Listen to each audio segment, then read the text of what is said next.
ദൈവനാമത്തിന് മഹത്വം ഉണ്ടാകട്ടെ.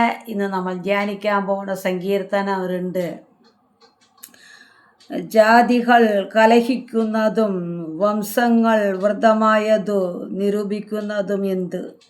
യഹോവയ്ക്ക് അവൻ്റെ അഭിഷിക്തനു വിരോധമായി ഭൂമിയിലെ രാജാക്കന്മാർ എഴുന്നേൽക്കുകയും അധിപതികൾ തമ്മിൽ ആലോചിക്കുകയും ചെയ്യുന്നത് നാം അവരുടെ കെട്ടുകളെ പൊട്ടിച്ചു അവരുടെ കയറുകളെ എറിഞ്ഞുകളയുക.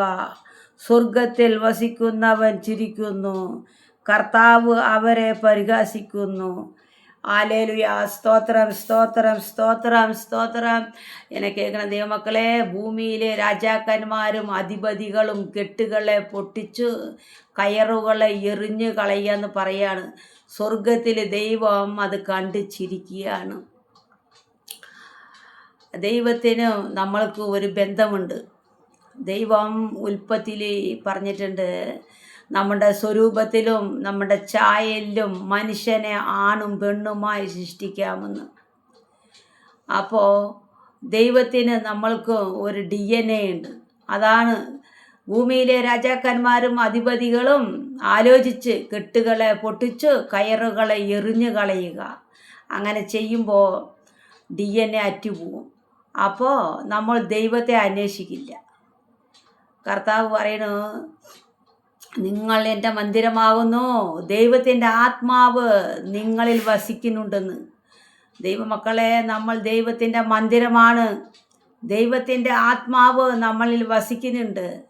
ഈ മന്ദിരത്തെ പൊട്ടിച്ചു കളയുവാൻ ഒരിക്കലും നമ്മൾ ഏൽപ്പിച്ച് കൊടുക്കരുത്, ഭൂമിയിലെ രാജാക്കന്മാർക്കും അധിപതികൾക്കും. ഇത് കാരണം ഈ മന്ദിരം ദൈവത്തിൻ്റെയാണ്. ഈ മന്ദിരത്തിൽ കർത്താവിൻ്റെ ആത്മാവ് വസിക്കുന്നുണ്ടെന്ന് നമ്മൾ തിരിച്ചറിയണം ദൈവമക്കളെ. ഹല്ലേലൂയ. പലരും അത് അറിയാണ്ട് പോയി പൊട്ടിച്ചു കളയാൻ ഭൂമിയിലെ കുറേ പേര് ഏൽപ്പിച്ചു കൊടുത്തു. അവർക്ക് അയ്യോ കഷ്ടം. പലരും മന്ദിരത്തെ പൊളിച്ചിട്ടിട്ട് തുളയിട്ടിട്ടിരിക്കുകയാണ്. ഹല്ലേലൂയ, സ്തോത്രം പറഞ്ഞിട്ട്. മന്ദിരം വേണ്ടേ ദൈവത്തെ വിളിക്കാൻ? എന്നെ കേൾക്കുന്ന ദൈവമക്കളെ, ഇത് അന്ത്യകാലമാണ്. നമ്മൾ കർത്താവിനോട് ചേർന്ന് ജീവിച്ചില്ലെങ്കിൽ നമ്മുടെ ആത്മാവ് നഷ്ടപ്പെടും. ഏറി വന്ന 70, 80 വേഗം തീരുകയും നീ പറന്നു പോകുമെന്ന് കർത്താവിൻ്റെ വചനം പറയുന്നുണ്ട്. രാവിലെ പൂത്ത് വൈകുന്നേരം വാടിപ്പോണ പൂവാണ് നമ്മൾ ദൈവമക്കളെ. നമ്മൾ ഒന്നുമില്ല, ഒറ്റ ശ്വാസമേ ഉള്ളൂ, ഒന്നുമില്ല. നമ്മൾ ദൈവത്തിൻ്റെ കൃപയാൽ ഈ ഭൂമിയിൽ നമ്മളിപ്പോഴും ജീവിച്ചു പോണു. ഇല്ലെങ്കിൽ പിശാസ് നമ്മളെ തട്ടിക്കളയും. കർത്താവിൻ്റെ കരം നമ്മളുടെ കൂടെ, നിങ്ങളുടെ കൂടെ എൻ്റെ കൂടെ ഇരിക്കുന്നത് കൊണ്ട് നമ്മൾ ജീവിക്കുന്നു.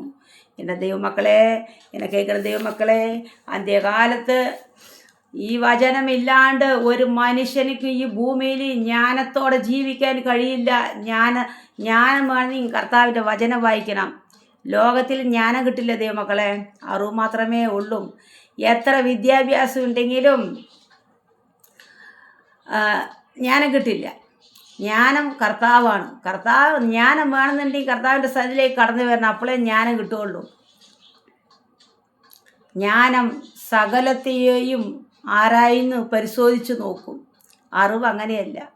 അതുകൊണ്ട് വേദം പഠിക്കുക, പ്രാർത്ഥിക്കുക, ഈ വചനം ധ്യാനിപ്പാ. ദൈവം നമ്മളെ സഹായിച്ച കൃപയ്ക്കായി സ്തോത്രം. നമ്മളെല്ലാവരും ദൈവം അനുഗ്രഹിക്കട്ടെ എന്ന് പ്രാർത്ഥിക്കുകയാണ്. ആമേൻ.